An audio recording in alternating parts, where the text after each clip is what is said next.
और अच्छे अच्छे रोल बड़ी बड़ी फिल्मों में इन्होंने किया है। इनकी जुबान से, इनकी आवाज़ से, इनके लफ्ज़ इतने प्यारे थे कि मैं गदगद हो चुका हूँ। और हमारे सभी साथियों का दिल इन्होंने इतना खुश किया है कि जुबान से बयान नहीं कर सकता। और मैं साथ में आप सभी मीडिया वालों, जिनके बहुत सारे सवाल होंगे शायद, मैं उन सबका आभार प्रकट करता हूं कि आज मैं उनके समक्ष हूं। और उम्मीद है मैं आपके हर सवालों का जवाब सही तरीके से दे पाऊंगा। और बाकी कैसे पब्लिश करना है, क्या करना है, कैसे आप सोचते हैं, ये आप मीडिया वाले मुझसे बेहतर जानते हैं। तो मैं इन्हीं बातों के साथ आज के काउंसिल को शुरू करना चाहता हूं। और हमारे सभी साथियों से कहता हूं, आपके जो भी सवाल हो, हमारे साथी मनु शर्मा हो, अंतिमा शर्मा हो, गिरीश थापर जी हो, इसके बारे में जो भी कहना चाहेंगे, अगर मैं कहीं गलत हूं तो मुझे सुधारने की कोशिश करें। धन्यवाद। माइक हटा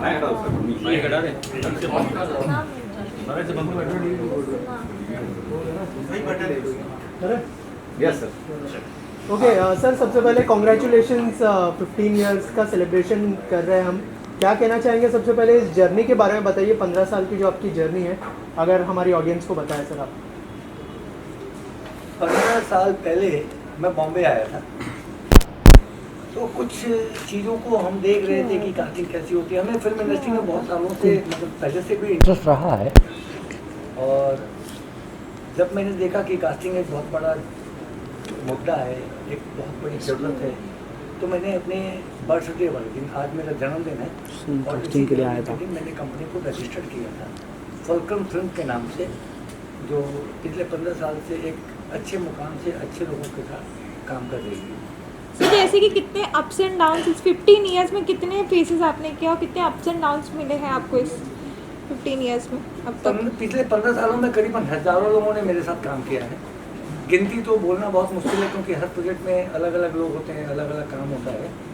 लेकिन जहाँ तक मेरा 15 साल का सफ़र है, ये काफ़ी अहम है, क्योंकि मैं नहीं देखता कि कौन अनुभवी है, कौन नया है, कौन अभी आया है। अगर वो मेरे कैरेक्टर को फिट हो रहा है तो मैं उन्हें मौका दे देता हूँ, और वो ही हमारे लिए भगवान साबित होते हैं। हमें ज़रूरत नहीं पड़ती कि कौन कहाँ से आया है, किस रूप में आया है, कैसे आया है। तो हमारी एक खामी है, मतलब एक खूबी है कि मैं किसी के चेहरे पे या किसी कैरेक्टर पे डिपेंड करता हूँ, ना कि उनके अनुभव पे या उनके पारिवारिक और भी बहुत सारी चीज़ें होती हैं, उनका बैकग्राउंड देखना मुझे नहीं ज़रूरत पड़ती। अगर वो मेरे कलाकार, मेरे कैरेक्टर को सूट करता है, और वो चाहे वो नया है या पुराना है, कोई फ़र्क नहीं पड़ता, वो बखूबी हमारे काम को करता है। मैं उसमें खुश हूँ, और इसीलिए हमारा काम चल रहा है। कुछ फेस ऐसे हैं जिनके साथ में आपने काम किया और आज बिग फेस बन गए हैं, तो कुछ शेयर करेंगे? एक बार फिर पूछिए। कितने फेसेस हैं, मतलब जिनके साथ आपने काम किया और आज आप बॉलीवुड में या कहीं भी बहुत बड़े मुकाम पर हैं, उनके बारे में कुछ बताना चाहेंगे आप? फेसेस बहुत सारे आए हैं, नए फेसेस आज बहुत बड़े बड़े कलाकार बन गए। अभी फॉर एग्जांपल मैं आपको गिरीश थापर जी की बात बताऊं, जब ये शुरू में आए थे, एक मेरठ के छोटे से गांव से आए थे। आज इनकी फिल्में आप जाके देखेंगे, इनकी विकीपीडिया देखेंगे, इन्होंने मेरे साथ में एक छोटा सा काम किया था। मेरा काम है ब्रेक देना, मेरा काम है शुरुआत कराना, मेरा काम है इंडस्ट्री में आपको एंट्री देना। और देना मतलब कि ऐसे छोटे मोटे नहीं, एक अच्छे जगह, एक प्लेटफॉर्म अच्छी हो, एक अच्छे लोगों के साथ काम करना, प्रोफेशनल तरीके से काम करना। मैंने इन्हें ब्रेक दिया। बाकी इनका मुकद्दर है, इनका तकदीर है, इनकी टैलेंट है, इनका सब कुछ है। कलाकार आगे बढ़ गए, अब बहुत सारे कलाकार हैं, अभी सब की लिस्ट बनाना जाऊँगा तो बहुत टाइम लगेगा। अच्छा अग्रवाल जी, जब भी कास्टिंग की बात करो, कहीं ना कहीं एक रिटर्न लगता है कास्टिंग काउच का। आप पे कभी कास्टिंग काउच का दाग नहीं लगा है, इस पर आप क्या कहेंगे? ये बहुत बड़ी चीज़ है। बहुत अच्छा सवाल है आपका। कास्टिंग काउच कास्टिंग का पार्ट नहीं है। लोग कैसे बोल रहे हैं, क्यों बोलते हैं, क्यों करते हैं, ये मुझे पता नहीं है। वो एक अलग जोन है, वो एक अलग दुनिया है। अगर आप फिल्म इंडस्ट्री में देखेंगे तो सब कास्टिंग काउच वाले नहीं हैं, जिसको जिसकी मर्जी है, जैसे मर्जी है करता है। लेकिन कास्टिंग काउच बोल के कोई प्रेशर नहीं है। आज बहुत सारी लड़कियां हमारे साथ काम कर चुकी हैं, बहुत सारे लड़के हमारे साथ काम कर चुके हैं, तो क्या हमने उन सबके साथ कास्टिंग काउच थोड़ी किया? सर इनके बारे में बोलूँगा, ये इनका वैसा व्यक्तित्व है कि चंदन के वृक्ष पर हजारों सर्प लिपटे रहते हैं, लेकिन चंदन ने अपनी शीतलता नहीं छोड़ी। लिपटे हैं तो लिपटे रहे भाई, कोई दिक्कत नहीं है, हमारा काम है, फील्ड है। शुक्र की दशा से हम लोग मुंबई आए हैं, काम कर रहे हैं, यहाँ अच्छे लोग भी हैं, वो 5 उंगलियां बराबर नहीं है। तो यही है कि हम तो इन्हें चंदन बोलते हैं, चंदन के वृक्ष पर हजारों सर्प लिपटे रहे, लेकिन चंदन अपनी शीतलता नहीं छोड़ता सर। यहाँ अच्छा काम भी है, क्लीन काम भी है, सही ढंग से भी काम मिलता है। ऐसा नहीं कि सब उल्टे सीधे चक्रों से, अगर ऐसा होता तो सर फिर सभी लोग आप बोलते हैं कास्टिंग काउच वाली बात, फिल्म इंडस्ट्री चलती है, कई हजार करोड़ों का यहाँ टर्नओवर है। कोई एक इंडस्ट्री एक फिल्म से तो खत्म नहीं होती, या एक फिल्म से बनने से शुरू होती है, ऐसा तो नहीं है। पिछले 75 साल से इंडस्ट्री चल रही है। पृथ्वीराज कपूर के ज़माने से फिल्में बन रही हैं, ब्लैक एंड व्हाइट से अब कलर पे आ गए, डिजिटल पे आ गए, डिजिटल से बहुत सारे डिजिटल मीडिया पे आ गए। तो हर जगह अगर यदि आप कास्टिंग काउच अगर मीडिया वाले पूछेंगे तो कास्टिंग काउच है नहीं कुछ, तो इंडस्ट्री कैसे चलती है अगर सब कास्टिंग काउच ही कर रहे होते तो। और गंदगी कहाँ नहीं है, कौन सा ऐसा क्षेत्र है भाई ये गंदगी है ही नहीं, लेकिन यहाँ साफ सुथरा है सर, यहाँ है ही नहीं, गंदगी बहुत साफ सुथरा क्लीन काम होता है। है। मैं ये बात कह सकता हूँ, मेरे पास तो कोई गंदगी है सर, इस ये इंडस्ट्री बहुत खूबसूरत है सर, इतनी साफ सुथरी इंडस्ट्री, इतनी अच्छी इंडस्ट्री, शायद कोई इंडस्ट्री इतनी साफ सुथरी नहीं है। हम लोग खाली बस ये सब एक बाहर दिखा क्योंकि हो जाता है। जैसे क्या है ना, हम लोगों को आज इस इंडस्ट्री के अंदर जितने भी लोग हैं, ये अग्रवाल हैं, कोई पूरे इंडिया से क्या पूरी दुनिया से लोग मुंबई में काम करने आते हैं। बाकी जगह कभी धर्म के नाम पर, कभी जात के नाम पर, कभी बिरादरी के नाम पर, कभी संप्रदाय के नाम पर, कभी भाषा के नाम पर लड़ाया जाता है। लेकिन यहाँ पर एक फिल्म बनती है, पता नहीं चलता कौन किस धर्म का है, किस जात का है, किस बिरादरी का है। वो कहते हैं ना कि यकीन करो या ना करो, बात यकीन की है और हमारे शरीर की मिट्टी इसी जमीन की है।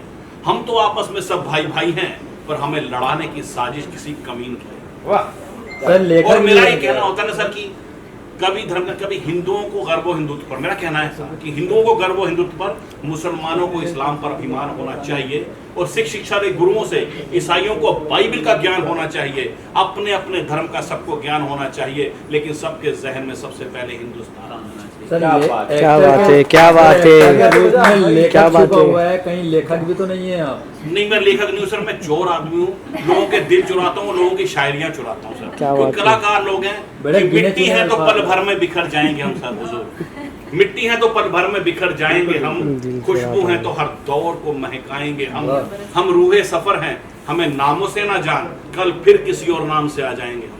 क्योंकि हम तो ईश्वर वाहिगुरु परमपिता परमेश्वर से एक ही बात कहते हैं कि अगर जान दी है तो जीने का हुनर भी देना, अगर जान दी है तो जीने का हुनर भी देना, पाँव बख्शे हैं तो तौफीक के सफर भी देना।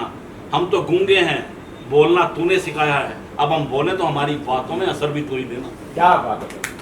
अग्रवाल जी जैसे धर्म की बात की, जात पात की बात की, इन दिनों बॉलीवुड में काफी चल रहा है, उसी लिए मैंने बोला ये सब चीज। जात पात और फिल्मों को ब्लाइंड बॉलीवुड बाइकआउट की बात करने हो रही है, ये सब बात हो रही है, इस पर क्या कहेंगे सर? कितना इससे बहुत लंबा बोलने की बात है, क्या बात है? एक बहुत बड़ा सब्जेक्ट है ये।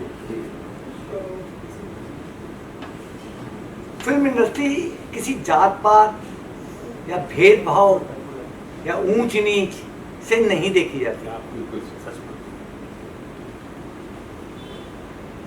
यहाँ पे आप जब आते हैं ना, तो आपसे कोई स्कूल का सर्टिफिकेट नहीं पूछता कि आपने 10th में क्या किया या 12th में क्या किया। आप यहाँ आते हैं तो आपसे कोई रिटायरमेंट की एज नहीं फिक्स की जाती। आप 70 साल के हैं तो भी काम कर रहे हैं, आप 7 साल के हैं तो भी काम कर रहे हैं, आप 25 साल के हैं तो भी काम कर रहे हैं, आप 35 साल के हैं तो भी काम कर रहे हैं। ठीक है, यहाँ रिटायरमेंट की कोई एज नहीं है, स्कूल के सर्टिफिकेट की कोई एज नहीं है, यहाँ एक इंसानियत होनी जरूरी है। और इंडस्ट्री अगर चल रही है तो आप सब एंटरटेनमेंट कर रहे हैं। अगर यदि हमें फिल्में नहीं बनाएंगे तो एंटरटेनमेंट आप कहाँ से करोगे? तो फिल्म को धर्म और जात और पात के हिसाब से जोड़ना बेबुनियाद है, गलत है। तो बॉलीवुड बाइकआउट की बात हो रही है, क्या कहेंगे? हाँ, तो मैं यही कहना चाहता हूँ कि कोई आदमी कहता है कि मैं बीफ नहीं खा, बीफ मुझे पसंद है, तो बीफ खाना पसंद है तो खाओ, कोई मनाही थोड़ी है। इसका मतलब ये थोड़ी कि आपको मंदिर में जाना मना हो जाएगा, इसका मतलब ये थोड़ी कि आपको मस्जिद में जाना मना हो जाएगा। अरे आपको बीफ पसंद है, आप खाते हो। अगर इतनी ही बीफ से बुराई है और इतनी बीफ में बुराई है तो आप बैन कर दो ना। हर जगह हर स्टेट में अपने अपने हिसाब से बीफ बेच रहा है। गोवा में बिक रहा है, कहीं बिक रहा है, कहीं बिक रहा है। तो बीफ खाने से अगर यदि एक्टर खराब होता है तो आप भी तो खराब हो। आपकी नीयत खराब है, आप किसी राजनीति के एक गैंग में फंसे पड़े और वो गैंग फिल्म को बॉयकॉट कर रहा है। वो बहुत बड़ा गुनाह हो रहा है। इंडस्ट्री से कम हजारों परिवार चल रहे हैं। आज सरकार गुलामी कर रही है, आज सरकार रोजगार नहीं दे पा रही। इंडस्ट्री से कितने लोगों को रोजगार मिलता है। आप भी आज आए हो यहाँ पे, आपको भी मीडिया वालों को बुलाया गया है तो फिल्म के बारे में बताने के लिए बुलाया ना, आपको रोजगार मिला है ना। आज ये बंदा काम कर रहा है कास्टिंग का, तो उसको रोजगार मिला ना। कपड़े, लकड़ी, बत्ती, बिजली, पानी, पेड़, इंडस्ट्री में क्या नहीं चाहिए होता है। तो एक मजदूर भी काम करता है तो 1200 रुपये 1500 रुपये पर डे पे कमाता है। तो इंडस्ट्री कई हजार करोड़ रुपए से चल रही है। और करण जौहर जैसे लोग, यशराज जैसे लोग जो 300 करोड़ 200 करोड़ 250 करोड़ की फिल्में बनाते हैं, वो सिर्फ एंटरटेनमेंट के लिए बनाते हैं और कितने लोगों को काम देते हैं इसका आप अंदाजा नहीं लगा सकते। जो जिंदगी भर तलाशते कि एक मजदूरी मिल जाए, वो उनको बुला के काम देते हैं। उनके बच्चे स्कूल में पढ़ते हैं। जितने मजदूर काम कर रहे हैं, जितने एक्टर काम कर रहे हैं, सबके बच्चे स्कूल में पढ़ते हैं, उनको रोटी मिलती है, उनको खाना मिलता है। ये कौन सा गुनाह हो रहा है कि फिल्म को बॉयकॉट किया जा रहा है। उनको एक एक तरह पकड़ के, ये राजनीति जो गैंग है, और इस गैंग को एक एक को पकड़ के जेल में भर्ती कर देना चाहिए। फिल्म को सिर्फ फिल्म के हिसाब से देखो। अगर तुमने इसके साथ में बदतमीजी की तो तुम्हारे साथ वही हाल होगा जो तुम सोच भी नहीं सको। सर मैं ये जानना चाहता हूँ कि पिछले 5-6 साल से जो मैं देख रहा हूँ कि विवादित बयान देते हैं कुछ एक्टर या विवादित कुछ काम करते हैं और उन्हीं को सिलेक्ट किया जाता है। जब उसका विरोध होता है तो फिर क्यों नाराजगी, क्यों? एक बार फिर पूछिए। कुछ एक्टर विवादित बयान देते हैं, विवादित काम करते हैं, जब उसका विरोध होता है, डायरेक्टर प्रोड्यूसर उन्हीं को लेते हैं। जब उसका विरोध होता है, बाइकआउट होता है, तो नाराजगी क्यों? कितना सही है और कितना गलत भी है। देखिए, कोई भी एक्टर ऐसा बयान नहीं देता।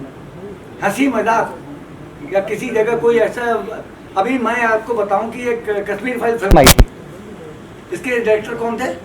विवेक अग्निहोत्री। ठीक है, वो 3 बार बोल चुके हैं मुझे बीफ खाना पसंद है, फिर भी उनकी फिल्में हिट कर रहे हैं लोग। उनके अगेंस्ट में क्यों नहीं बोल रहे?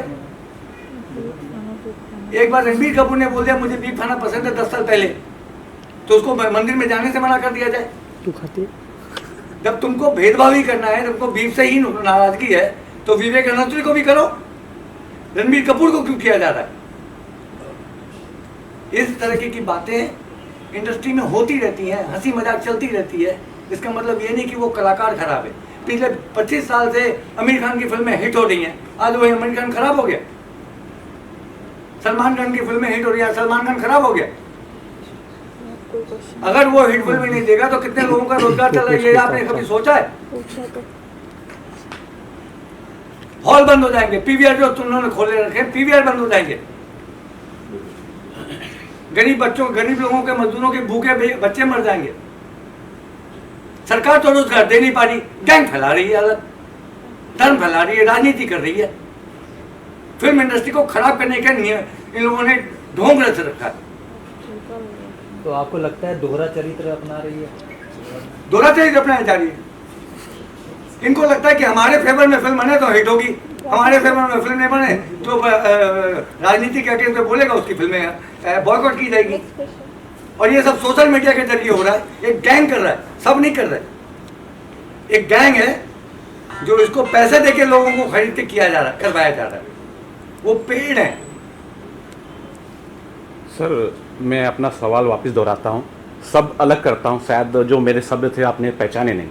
दूसरे शब्द से बताता हूँ, कुछ लोग विवादित बयान देते हैं, विवादित काम करते हैं, उनको काम मिलता है। और ऐसे ही शो भी चल रहे हैं, लॉकअप जैसे, बिग बॉस जैसे शो जो चलते हैं, वो कंट्रोवर्सी ही लोग को लेते हैं। तो ऐसे लोग का जब विरोध होता है तो नाराजगी क्यों? यानी कंट्रोवर्सी वाले लोगों को लेते हैं, ऐसा कुछ नहीं है। सुना गया। फिल्म इंडस्ट्री को आप कंट्रोवर्सी या इससे मत जोड़िए। यही सवाल आपका गलत है। मैं आपके सवाल पे जवाब दे रहा हूँ। फिल्म इंडस्ट्री के हिसाब से है, एक इंडस्ट्री है, इंडस्ट्री के हिसाब से बनती है। हम आपको फेवर कर रहे हैं, इसको नहीं कर रहे हैं, उनको कर रहे हैं, उसको नहीं कर रहे हैं, ऐसा कुछ नहीं है। कोई भाई भतीजावाद नहीं है।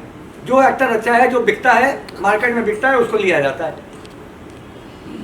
तो मार्केट में बिकने के लिए बयान गलत देना चाहिए। बयान गलत कौन देता है? कोई गलत नहीं देता। आप उसको गलत मोड़ के मीडिया वाले दिखाएंगे, गलत लोग बोलेंगे, एक के पक्ष में होगा वो फेवर करेगा, दूसरे के पक्ष में वो फेवर नहीं करेगा, उसको कंट्रोवर्सी बनाया जाएगा, उसको गलत तरीके से पेश किया जाएगा। लेकिन सर जब एक हिंदू ये कहे कि मैं बीफ खाता हूँ, मुझे बीफ खाना पसंद है, मतलब किसको भी हिंदू आर्टिस्ट ये कहता है, हिंदू आर्टिस्ट ये कहता है कि मुझे बीफ खाना पसंद है। हाँ। बीफ समझते हो आप बीफ क्या कह रहा हूँ? तो विवेक अग्निहोत्री हिंदू नहीं है, वो क्या मुस्लिम है? आप हिंदू मुस्लिम पे क्यों जा रहे हैं? यही तो मैं कहना चाहता हूँ।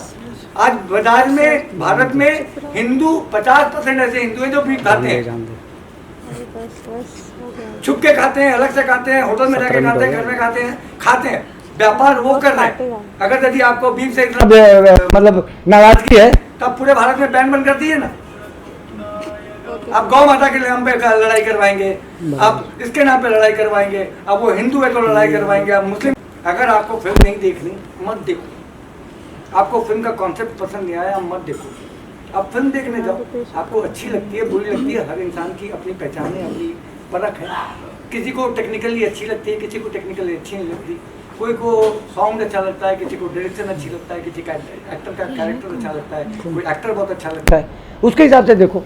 आपको कमेंट करने का अधिकार है, लेकिन बॉयकॉट करके इस तरह गैंग फैलाने का अधिकार नहीं है। आप फिल्म इंडस्ट्री के बारे में नहीं जानते, एक्टर के बारे में नहीं जानते, आप एक कमेंट पे बॉयकॉट लिखना शुरू कर देते हो। आप अंदर आके तो देखो। तो ये चलेगा कि बीफ खा के मैं मंदिर जा सकता हूँ? कर सकते हैं ना, क्या दिक्कत है? लेकिन सर आपने वो बता दिया चीज, तभी वो नहीं 10 साल पहले ना, अब 10 साल बाद में क्यों उठा रहे हो उस चीज को? नहीं, उन्होंने कहा ना तभी सर, मैं खाता था। सर खाता था ना सर। आज अगर मान लो आप भी, आप मुझे बताओ, आज आप खाते हो, अगर आपने पब्लिकली नहीं बोला या बोला तो उसका इफेक्ट नहीं पड़ेगा, लेकिन आपकी मूवी आ रही है, उसको बाइकआउट करने के लिए उस चीज को उठा रहे हो। आपने इसलिए तो बोला, आपने क्योंकि मूवी भी आ रही, प्रमोशन भी हो रहा है। सर प्रमोशन, लेकिन कई बार हम लोग कोई चीजें हम सर कुछ चीजें हम जनरली भी बोल देते हैं। आज मैं अगर आपसे बात हो रही है, कुछ बोल दिया, आप उसी मुद्दे को और उसकी मूवी बाइकआउट कर रहे हो। नहीं, आप बोलो वो सही नहीं है कि हिमालय जी आप सिगरेट क्यों पीते हो, तो मैं बोला मुझे सिगरेट पीना पसंद है, तो आप उसको बॉयकॉट कर दोगे? ये तो नहीं कि आप मंदिर में बैठ के सामने सिगरेट तो नहीं पिएंगे सर। तो सर वो भी मंदिर में कहाँ खा रहा है? नहीं कह रहा हूँ, बीफ खा के सिगरेट नहीं, ये सिगरेट पीते हैं, वहाँ जा रहे थे बीफ। अरे सर बीफ खा के थोड़ी ना मंदिर घुस रहे कि बाहर, मंदिर के बाहर खाया और फिर अंदर घुस रहे हैं। ऐसा तो नहीं है कि मंदिर के बाहर बन रहा है, वो पहले खाया 10 साल पहले। अगर आपको भी अच्छा लगता हो, क्या पता आप खा के आए हो, हो सकता। मैं एक बता रहा हूँ, आपने एक्सेप्ट नहीं किया, लेकिन अगर खा के आए हो तो वो सब चीजें हैं। ये सब एक जनरल उसका गैंग का कैसे रोकेंगे? कैसे इस गैंग का एक ही रास्ता है, एक एक को चुन चुन कर जेल भरना चाहिए। है? मैं एक कहना चाहता हूँ भाई साहब कि पूरी इंडस्ट्री में जितनी भी इंडस्ट्री के लोग हैं ना, इनको एक साथ खड़ा होने की जरूरत है, और जितने भी प्रोड्यूसर्स हैं उनको एक साथ खड़े होने की जरूरत है, और गवर्नमेंट के साथ में तालमेल करने की जरूरत है, जो कि ऐसे जो गैंग हैं उससे निजात मिले। एक साथ मैं एक बात बताता हूँ, आज मान लीजिए कि फिल्म नहीं बनाएगा करण जौहर जी, फिल्म नहीं बनाएंगे, धर्मा प्रोडक्शन अगर फिल्म नहीं बनाएगा, फिल्म फॉलो होगा तो कौन बनाएगा?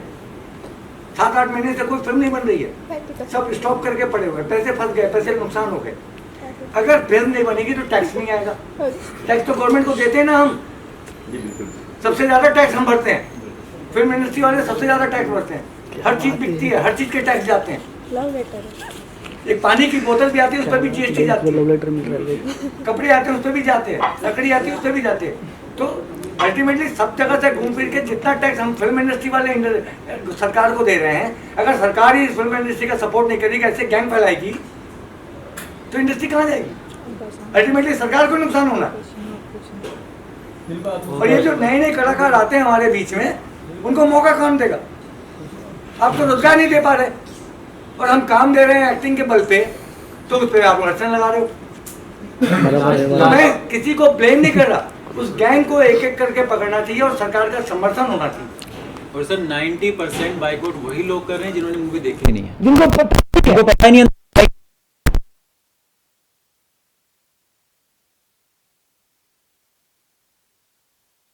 ना मूवी देखी ना उसका कॉन्सेप्ट पता कि अंदर हुआ क्या है। किसी का सुना, अरे यार उसमें तो ये चल रहा है, लो भाई boycott boycott boycott boycott boycott, वो गैंग है। अब उसके चक्कर में बेचारा प्रोड्यूसर मारा गया, डायरेक्टर मारा गया, सारे एक्टर्स मारे गए, सारे प्रोडक्शन वाले जितनी भी लेबर काम करती है इस मूवी पे, उनका सर का ताला बंद। ओके, आप क्या कहना चाहेंगे 15 सेलिब्रेशन की, क्या शुभकामनाएं, कैसा एक्सपीरियंस है आपका? कुछ कांग्रेचुलेशन, थोड़ा loud। पूरे हो गए, उसके लिए बहुत बहुत बधाई। आगे भी आप 15-20 साल, जितने साल आपका मन करे करेंगे। और आपके जन्मदिन भी है आज इनका, तो हैप्पी बर्थडे। क्या बात है, हैप्पी बर्थडे। Happy birthday. आप हाँ, हाय, एक्चुअली मैं लास्ट 5 साल से सर के साथ जुड़ा हुआ हूँ और फुल टाइम इन्हीं के साथ में कास्टिंग का काम भी देखता हूँ, एज एन एक्टर भी इनके साथ में मैं काम करता हूँ। बहुत ही जेन्युइन है सारी चीज़ें, ये जो कास्टिंग काउच है ये सब चीज़ें बहुत दूर है।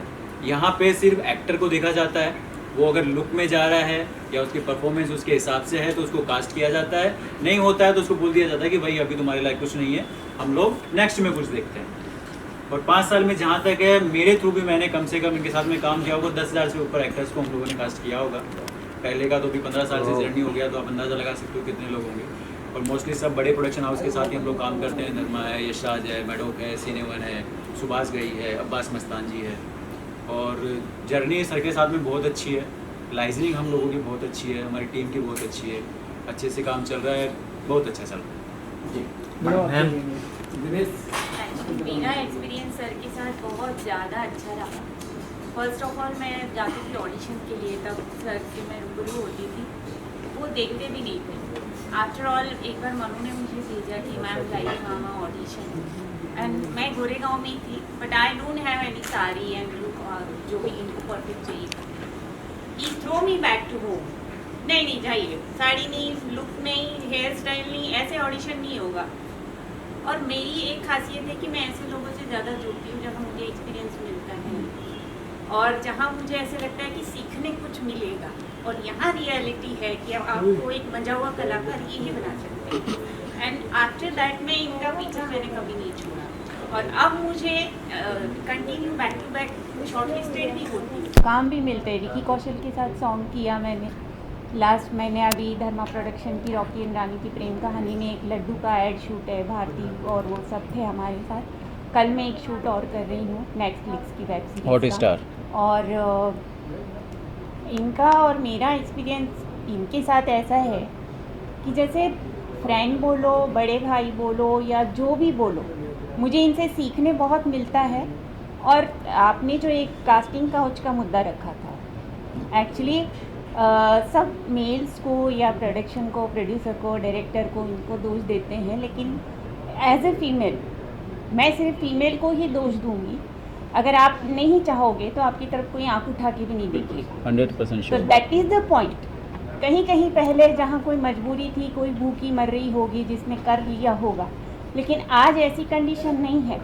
आप अच्छे बड़े बड़े घर से, आप इंजीनियरिंग करने आ रहे हो, आप डॉक्टर के, आप आर्मी ऑफिसर के बच्चे हो, आपके घर में सब कुछ है, फिर भी आपको नेम फेम के लिए अगर आके आप यहाँ पे कॉम्प्रोमाइज़ करते हो, आप अपनी सब कुछ न्यौछावर करने तैयार होते हो, तो वो आपकी गलती है, फीमेल की गलती। आप एवरी टाइम आप डायरेक्टर, प्रोड्यूसर या बॉलीवुड को आप उंगली नहीं उठा सकते। आप देखो, आप टीचर बनने जाओ या कोई कॉल सेंटर में जॉब करने जाओ, हर जगह ये प्रॉब्लम है, हर जगह। मैंने यहाँ आके इतनी जगह इंटरव्यू दिए, मुझे यही बोला गया कि आपको पर्सनल सेक्रेटरी बनना पड़ेगा, आपको हर जगह हमारे साथ मीटिंग्स में जाना पड़ेगा, एक ही होटल में रुकना पड़ेगा, आपको ऐसा करना पड़ेगा। देन आई डिसाइडेड कि मुझे मेरा खुद का बॉस बनना है, and that's why I choose this industry कि मुझे जो काम अच्छा लगेगा मैं करूँगी। Budget is not problem, but अपनी इज्जत अपने हाथ में रखना और अपना एक, सब बोलते हैं इंडस्ट्री खराब है या ऐसे काम नहीं मिलता है, लेकिन मैं एक जीता जागता सबूत हूँ कि आज तक किसी ने मेरे आँख उठा के नहीं देखा। मैं शूट पे जाती हूँ, जब तक मुझे लेने नहीं आते हैं वैनिटी में, तब तक मैं बाहर नहीं निकलती, और मेरा काम खत्म होते ही मैं वैनिटी में आती हूँ कि जब मेरा काम होगा तब बुलाएं।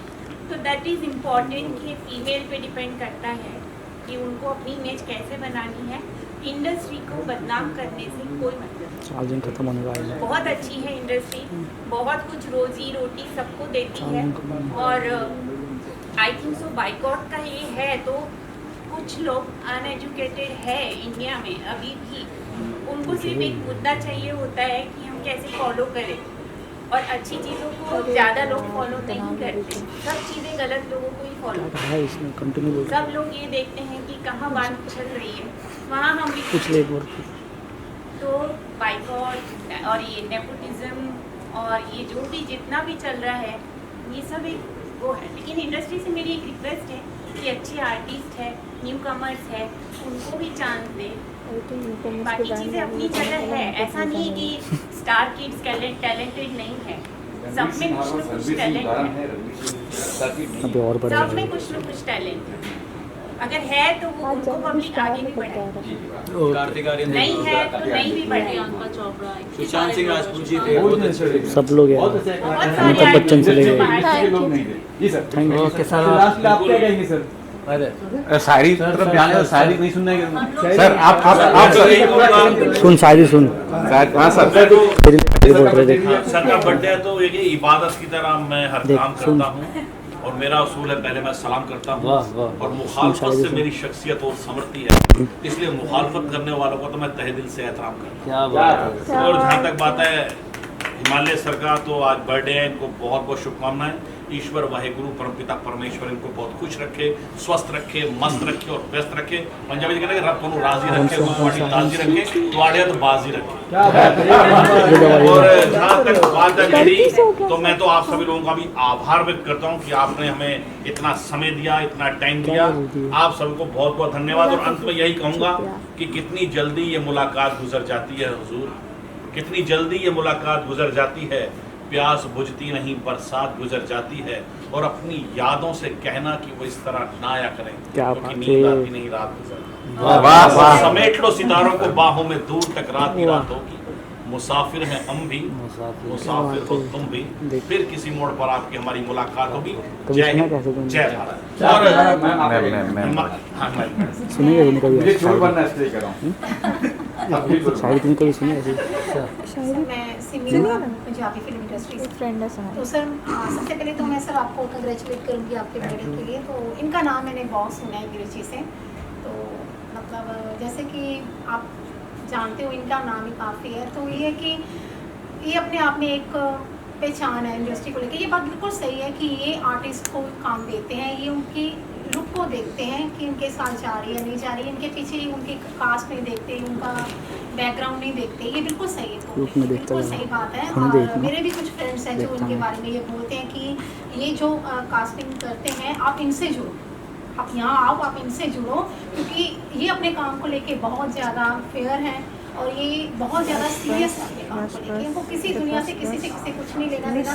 ये बिल्कुल सही बोलते हैं कि आर्टिस्ट की प्रोफाइल देख के, उसका जो बाहरी लुक देख के उसका कास्ट करते हैं कि हाँ ये चाह रहा है लोग सबसे बड़ी बात। Okay, thank you. सब लोग मिलके एक बार सर को